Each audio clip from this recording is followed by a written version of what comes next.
लोगों को लगता है कि रनिंग करने के लिए बस उठो, जूते पहनो और दौड़ पड़ो। अक्सर लोग इसी तरह से रनिंग करते हैं और कुछ समय के बाद उनके लिए तकलीफ पैदा होने लग जाती है। इसकी वजह रनिंग करने के सही तरीके के बारे में जानकारी न होना होता है। दरअसल रनिंग करना एक साइंस है। जिस तरह क्रिकेट में टेक्निक अच्छी होने पर बल्लेबाज बिना दिक्कत के लंबी लंबी पारियां खेल सकता है, उसी तरह सही तरीके से की गई रनिंग की वजह से आप लंबा दौड़ सकते हैं, जिससे स्टेमिना भी बढ़ेगा। स्टेमिना जितना ज्यादा होगा उतनी ही देर तक दौड़ने के चांस रहेंगे। सो आज की इस वीडियो में मैं आपको रनिंग की टेक्निक और स्टेमिना बढ़ाने के बारे में बताऊंगा। तो चलिए शुरू करते हैं।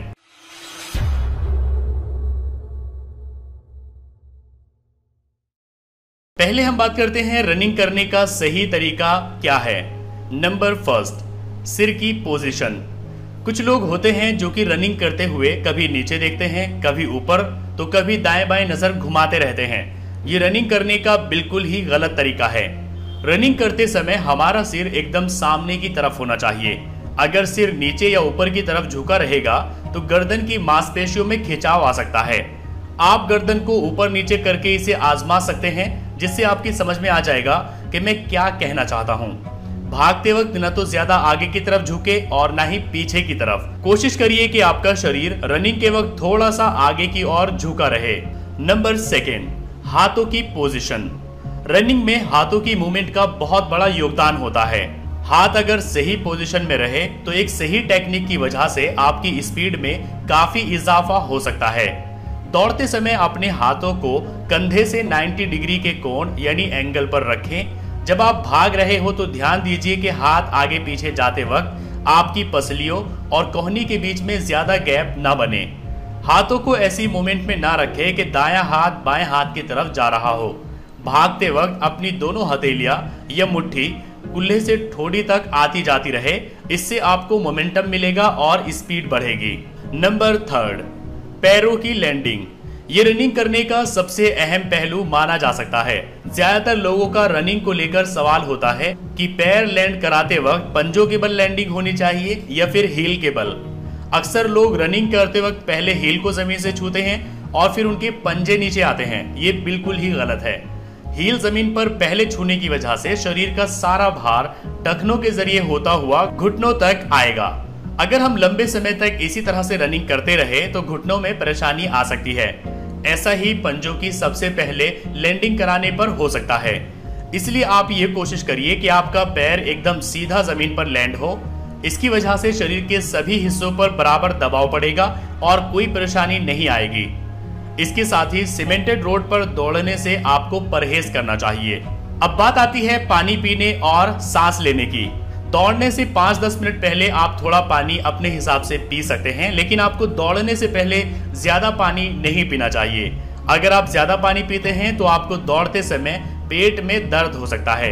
इसके साथ ही आप दिन भर भरपूर पानी पीजिए, क्योंकि दौड़ते समय शरीर में काफी सारा पानी पसीने के रूप में बह जाता है।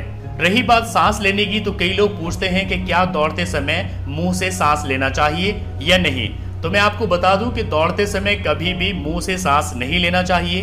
दौड़ते समय आपको लंबी और गहरी सांस लेनी चाहिए। इससे आप जल्दी नहीं थकेंगे और आप लंबी दूरी तक तेज दौड़ पाएंगे और इससे आपका स्टेमिना भी बढ़ेगा। चलिए हम बात करते हैं रनिंग स्टेमिना बढ़ाने के बारे में। नंबर फर्स्ट, कंटिन्यूटी रखें। कोई भी चीज 2-4 दिनों तक करने से एकदम परफेक्ट नहीं हो जाती। किसी भी चीज में परफेक्शन हासिल करने के लिए उसे लंबे समय तक करना पड़ता है। यही बात रनिंग पर भी लागू होती है। अगर आप स्पीड स्टेमिना बढ़ाना चाहते हैं तो हफ्ते में कम से कम 5 दिन रनिंग जरूर करिए। इस वजह से शरीर की सभी मसल्स एक्टिव रहेगी। रोजाना रनिंग करने से पहले थोड़ी सी स्ट्रेचिंग करिए, ताकि भागने से पहले शरीर की सोई हुई मांसपेशियां पूरी तरह से खुल जाए। नंबर सेकेंड, हर दिन कुछ एक्स्ट्रा दौड़िए। मान लीजिए कि आप आज से ही रनिंग स्टार्ट कर रहे हैं, तो पहले करीब हफ्ते 10 दिन आप नॉर्मल दूरी को तय करिए, लेकिन जैसे जैसे आपका शरीर खुलता जाएगा रोजाना रनिंग में थोड़ा समय आप बढ़ाते जाइए। अगर आप शुरुआत में 10 मिनट रनिंग करते हैं तो आप कोशिश करिए कि हर दिन के साथ 1-8 मिनट का इजाफा करते रहिए। इससे यकीनन आपका स्टेमिना बढ़ेगा। नंबर थर्ड, पैदल चले। वॉक करने से भी स्टेमिना बढ़ाया जा सकता है। आपने लोगों को पार्कों में घूमते और टहलते देखा होगा। ज्यादातर लोग एक ही रफ्तार से चलते रहते हैं, लेकिन इससे शरीर को ज्यादा फायदा नहीं होता है। अगर शरीर पर इफेक्ट और स्टेमिना बढ़ते हुए देखना चाहते हैं तो हर चक्कर के साथ आप स्पीड को बढ़ाइए। मान लीजिए कि जिस पार्क में आप जा रहे हैं उसका एक राउंड आप 4 मिनट में पूरा करते हैं, तो अगले राउंड में आपकी कोशिश होनी चाहिए कि वही चक्कर आप 3 मिनट 55 सेकंड में पूरा करें। फिर अगले चक्कर में कुछ और सेकंड कम करिए।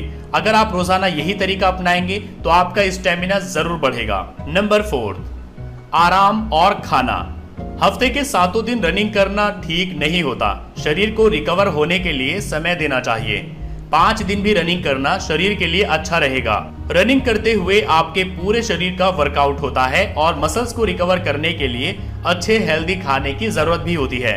इसलिए आप पौष्टिक खाना खाइए ताकि इससे आपके शरीर को फायदा पहुंचे। नंबर 5, अपनी लिमिट को पुश करिए। जब तक आप अपने कंफर्ट जोन से बाहर नहीं निकलेंगे तब तक मनचाहा रिजल्ट आप हासिल नहीं कर सकेंगे। नॉर्मल रनिंग के बाद कुछ 1000 मीटर के लिए तेज भागिए और जब तक भागिए जब तक कि सांस ऊपर न चढ़ जाए। खुद को आप जितना पुश करेंगे उतने ही अच्छे रिजल्ट्स आएंगे। इसके अलावा आपको संयम बना के रखना होगा। सो आई होप कि अब आप समझ गए होंगे कि रनिंग करने का सही तरीका क्या है और आप अपना रनिंग स्टेमिना कैसे बढ़ा सकते हैं। अगर आपको वीडियो पसंद आया है तो लाइक करिए, अपने फ्रेंड्स के साथ शेयर करिए और अगर आपके मन में कोई कंफ्यूजन है तो आप नीचे कमेंट करके पूछ सकते हैं।